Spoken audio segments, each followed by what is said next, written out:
when it comes to the war on terror, it's really far more difficult than we've seemed to believe at this point in time. If you could just elaborate on that a little bit and tell us what we can really expect in the next few years in the war on terror and what we would really have to do to win it eventually.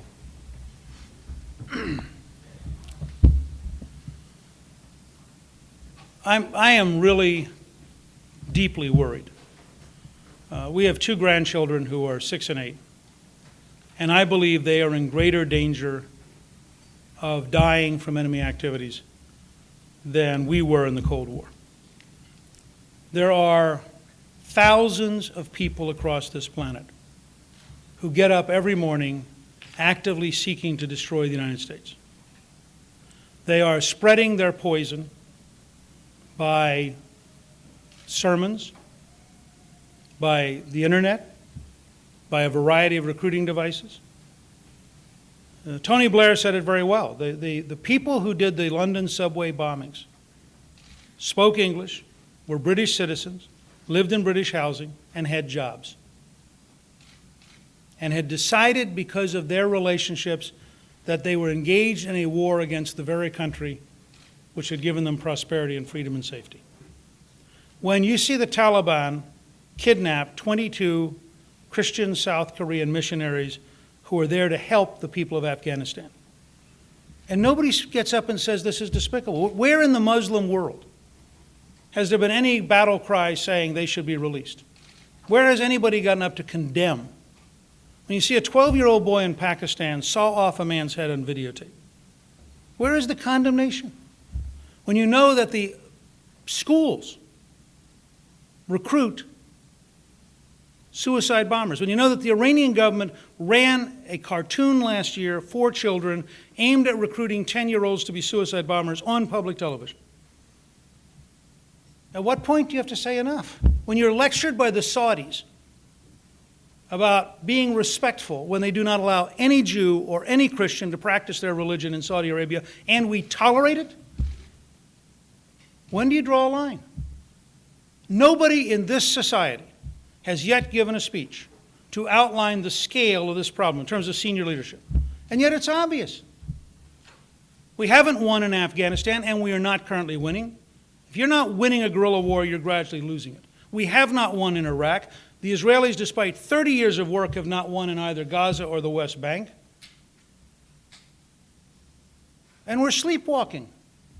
And we've now focused on Baghdad as though somehow we can retreat from history and find an elegant way to get out of this, and it won't have terrifying consequences. I believe we are on the edge of a precipice.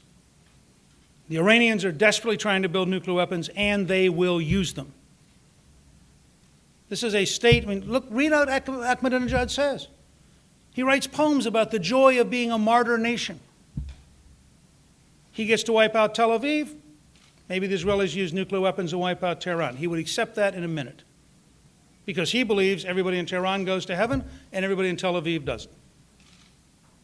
It's very hard for secular elites to understand this. Religiously driven people do things that don't calculate in nice academic faculty surroundings, and they don't calculate at the State Department, and they don't calculate in a rational way in most of our bureaucracies. We are in trouble. And somebody had better start talking about it in a blunt way. I'm going to give a speech at the American Enterprise Institute on September 10th, describing the first 6 years, and it's driven by a simple model. I finished a novel recently called Pearl Harbor. You look at the Second World War. From December 7th, 1941 to August 14th, 1945 is less than 4 years. In less than 4 years, we defeated Nazi Germany, Fascist Italy, and Imperial Japan. Today, it takes 23 years to add a 5th runway to the Atlanta airport. We are simply not prepared today to be a serious country, and my fear is, and I gave this speech, by the way, I wrote about terrorism and nuclear weapons in a book called Window of Opportunity in 1984. I gave speeches in the 90s on this. I helped create with President Clinton the Hart-Rudman Commission. We warned in March of 2001 about terrorist attacks on American cities. I've been at this a long time.